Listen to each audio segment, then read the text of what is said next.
하나님 말씀 야고보서 1장 1절에서 3절입니다.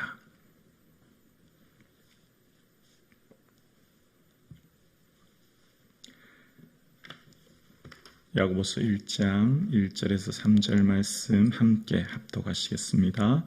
하나님과 주 예수 그리스도의 종 야고보는 흩어져 있는 12지파에게 문안하노라. 내 형제들아, 너희가 여러 가지 시험을 당하거든 온전히 기쁘게 여기라. 이는 너희의 믿음의 시련이 인내를 만들어내는 줄 너희가 알미라. 아멘. 새롭게 시작하는 야고보의 말씀을 통해 또 허락하신 7월 한 달을 통해 예수님의 기쁨이 되는 저와 여러분 되기를 주님의 이름으로 축복합니다. 아멘. 오늘 야고보는 흩어져 있는 12지파에게 문안한다라고 이야기합니다. 초대교회 큰 박해로 인하여서 예루살렘을 주변으로 사마리아, 유다 그리고 전 세계로 흩어져 있는 그리스도인들에게 이제 편지를 하는 거죠. 예수 믿는다고 하는 이유 한 가지만으로 예루살렘을 떠나야 했고 또 예수 믿는 것 하나만으로 로마 군인에게 체포되고 구금되거나 또한 로마 그 원형 경기장에 사자밥으로 던져지거나 끔찍한 고문을 당하는 그리스도인들. 그래서 그들은 교회사에 보면 카타콤이라고 하는 터키 동부 갑바도기아의 지하 깊은 곳에 땅을 파서 지하 한 10층 정도까지 된다고 하지 않습니까? 거기에 예배당, 학교, 집, 또 식당, 무덤을 파고 약 400년 동안 햇볕도 보지 못하고 그곳에서 생활했다고 합니다. 그런 박해 가운데 있는 성도들에게 이제 야고보가 편지합니다. 그런데 오늘 본문의 야고보는 스스로를 어떻게 소개하냐면 주 예수 하나님과 주 예수 그리스도의 형제가 아니라 종이라고 소개합니다.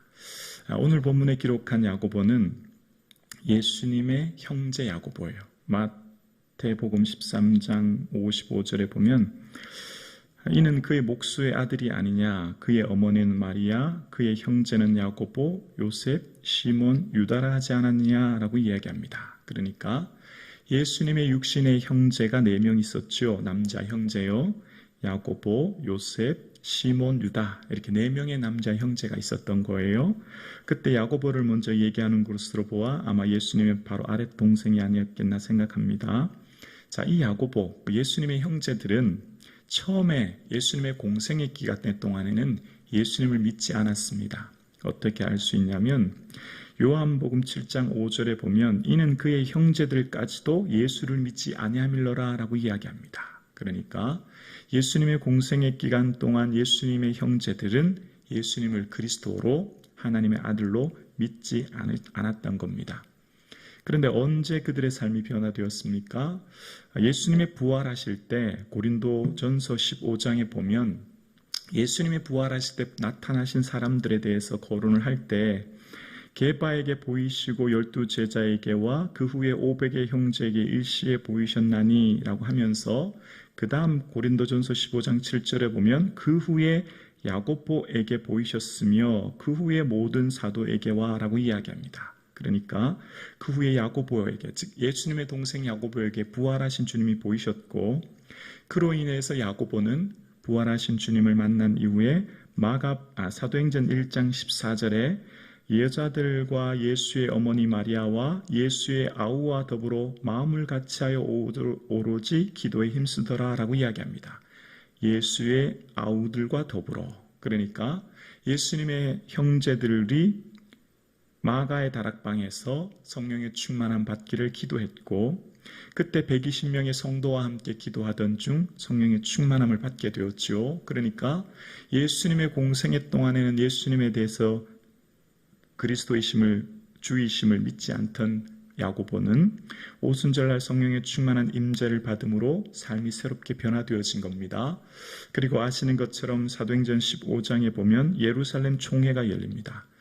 그리스도인들이 할례를 받아야만 구원을 얻는가 이 문제에 대해서 논의를 할 때 야고보가 최종 이 회의를 주도하며 마지막 최종 결정을 내리는 것으로 보아 예루살렘 교회 지도자였고 오늘날로 말하면 무슨 총회장쯤 된 것을 알 수 있습니다. 또한 야고보는 이 사도 바울이 갈라디아서 2장 9절에 보면 기둥같이 여기는 야고보와 게바와 요한 이렇게 부르는 것으로 보아 사도 바울 또한 야고보를 굉장히 존중했고 예루살렘 교회의 기둥과 같이 여겨지는 귀한 종이었음을 알 수 있습니다. 자, 그러면 여러분 생각해 볼까요? 야고보는 베드로와는 차원이 다른 예수님에 대한 암과 경험과 지식이 있는 사람이에요. 예를 들면 베드로는 주님의 제자였지 않습니까? 원래 그는 물고기 잡던 사람인데 예수님의 부름을 받아서 제자로 함께 예수님의 공생애를 살면서 병 고치는 현장이나 사역의 현장에 함께 했어요. 그 권세와 그 능력도 얼마나 대단하겠습니까? 나는 예수님의 능력을 함께 본 사람이다 라고 하는 자부심이요. 그런데 이 베드로와 야고보는 차원이 달라요. 야고보는 언제부터 예수님을 보았죠? 어려서부터.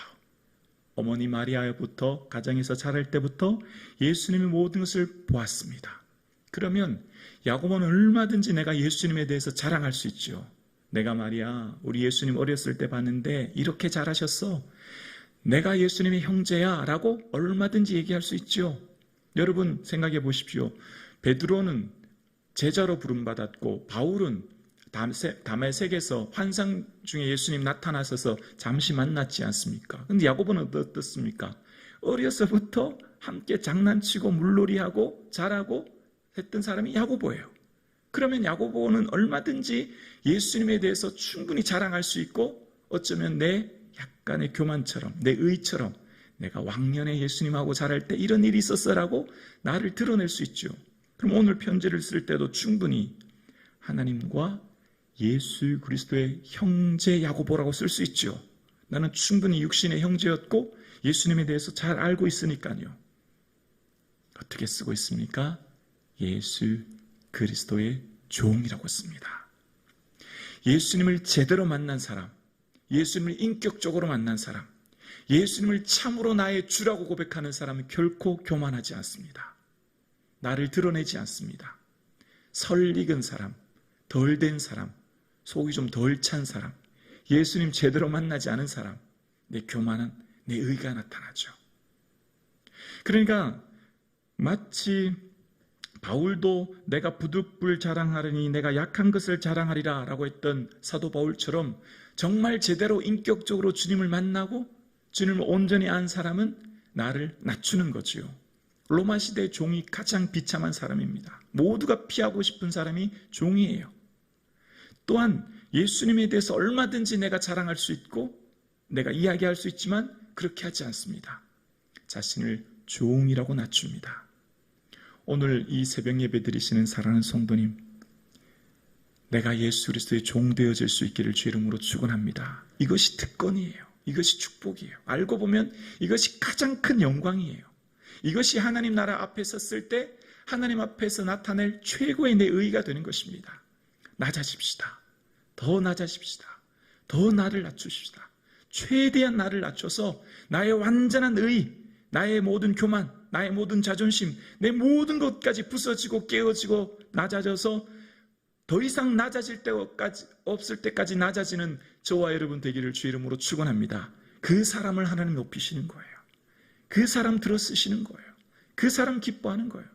자기를 낮추는 사람, 그 사람 하나님 높이실 줄로 믿습니다.